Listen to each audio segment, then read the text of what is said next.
Get a number 4 and 5 hex key wrenches. Start unscrewing the 2 screws positioned on the front of the pole. Unscrew the 4 lower screws.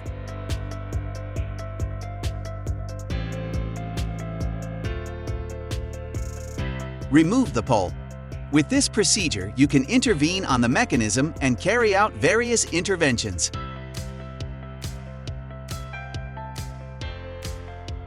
Insert the new pole on the central crown. Drill the new pole with a 5.2 drill bit. Fillet the holes with a male M6. Fit the 4 screws.